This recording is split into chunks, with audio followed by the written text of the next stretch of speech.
Welcome to Rewild Your Business. I have bloomin' COVID and I was not a week ahead of myself with podcast recording and therefore had nothing to offer you. So I decided I'm jumping on just to do a quick intro. It's all I feel up to doing. So I'm being kind to myself this week. And what we're going to do instead is a throwback episode to February this year. And it was the episode that went out just before the first time I ran my free masterclass, Unearth Your Edge, which starts today. So if you're listening to this first thing in the morning, you still have time to come and join us. However, I wanted to replay this one. It's episode 146 and it's a money mindset episode. And I think you're going to enjoy it. I was kind of flipping back through different episodes thinking what would be a good one to do a throwback to, as I just cannot sit and record a full episode with this voice. And this one felt like a very fundamental mindset shifting episode. So that's what we're doing. We're throwing back to 146. Enjoy. Hopefully I will be back recording. So we will be business as usual next week with a new episode. Anyway, much love. Bye for now. Welcome to Rewild Your Business, the podcast for women doing the work their soul intended. I'm Jill Mokes. I'm an international business coach and I'm a guide for women doing the work that matters. Rewilding your business means cutting away what doesn't belong to allow what does to thrive, finding simplicity in your work. And it's about bringing the whole of who you are to the table, whether you're building something new or finding your way back to what really matters to you. I'm so glad you're here. So if you've ever found yourself really stressing out over where's the next client coming from? I've got to sign up another client. Or maybe you've had a discovery call and it didn't go as well as you were hoping it would. And now it's like you're feeling a bit panicky because they've said no. Or maybe you're someone who is constantly thinking, I wonder if I'd sign up more clients if I just reduced my prices, right? Then this episode is for you. So here's the problem. When we make it all about the money, what happens is we kind of act like we are running at money as though it's running away from us. Don't get me wrong. I get it. You started your business because you want to make money from your coaching. It's not a hobby. You want to make money. You want to get paid. The problem is when you fixate on money being the primary goal, you start making the decisions for your business from this place of really needing it, grasping at it. And then you stray into that area of trying to convince people to work with you. And I tell you what, people can absolutely smell that energy a mile away. Haven't you had one of those sales calls yourself where you've got on a call and it's like you really need it to be a yes, right? You're so needing it. And when that happens, it never goes good because we're so fixated on the outcome. We stop being present in the moment for the person that we're talking to. We stop really listening to them and we don't show up for them. We're showing up because we want something from them. And that makes it so much more likely that that person will not work with us. So it's really, really counterintuitive, but we have to make the money the side effect. So it's not, I need this client to sign up. It's, I am here on this call right now to really understand this person. So I can help them make the right decision for them. You've got to genuinely mean it. You've got to genuinely want that person to make the right decision for themselves. And you've got to trust that the right people are going to say yes when the time is right for them. There is a little money mindset mantra that I quite like, which is the more I focus on building relationships, the more money naturally flows in my direction. That is not woo-woo nonsense, by the way. That is actually very real business strategy. Because when you stop pushing so hard for the sale, that's when you free up the space to actually connect with the other person. And that's what builds trust. And we know people buy when they trust us. There is something hard around this about trusting the process. And I really get that. I really get it, because you are probably listening to this thinking, well, that's all well and good, Jill, but what, do I just sit back and hope that the money kind of just drops into my lap? That's not what I'm saying at all. Trusting the process doesn't mean you just sit and wait for it to happen. Trusting the process means doing the work. It means showing up. It means putting out valuable content. It means having conversations and making offers as often as you can. It means being very clear on who your ideal clients are. It means understanding them really deeply so that you can craft messaging that really speaks to them, so that you end up making an invitation to the right people to get onto the call with you. And it's about focusing on the right things.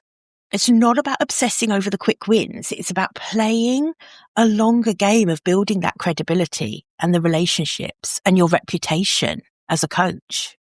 It is about focusing on the things that you can control and then letting the money be the side effect of those things. One thing I think is really important for us as coaches is to understand that success is never linear, right? Some months will be amazing and brilliant, and it'll be like, oh my God, I've nailed it. Yes, at last, my sustainable pipeline of clients is in place. Wonderful. And then some months it's going to feel like no one's bloody listening to a word you're saying, and no one wants to get on a call with you, and nothing's happening. That blip doesn't mean it's not working. I've had this before with clients where they panic when they have a slow month, and they'll say to me things like, do you think I should reduce my prices? Do you think I should change my offer? Despite the fact that the previous months have been good months, right? And I think it's really important that we sit still. We keep showing up, keep doing what we're doing, and trust that the momentum is still there. Even if you can't see it today, that momentum is still there. And I think when you have this relationships first approach to your business, which really is the process that I'm telling you to trust. The process is building relationships, whether you're doing that via in-person events, whether you're doing it on LinkedIn, whether you're doing it via your email newsletter, however you are building relationships with the people in your world.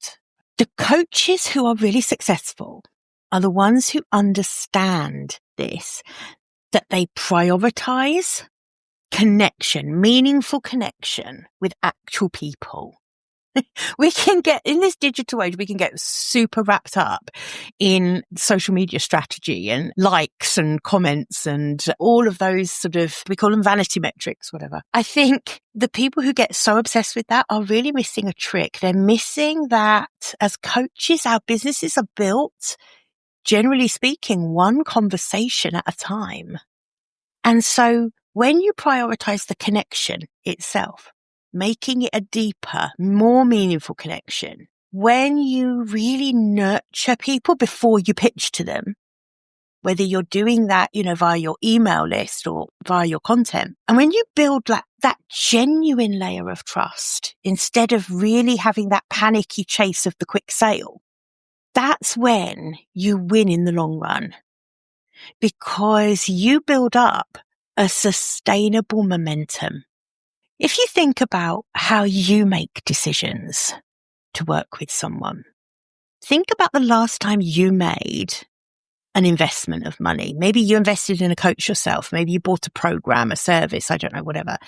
Did you buy from the person who shouted the loudest, the person who was the pushiest? Or did you buy from the one that you trusted, the one that you'd got to know over a bit of time? You'd maybe noticed their content a few months ago and you'd started, maybe you subscribed to their newsletter and suddenly you're kind of doing a little bit of a stalky stalk around their website and you really like their style. You like what they put out there. And the reason you know that is because you've taken time to consume it over a period of time. You didn't just land on their website and hit buy.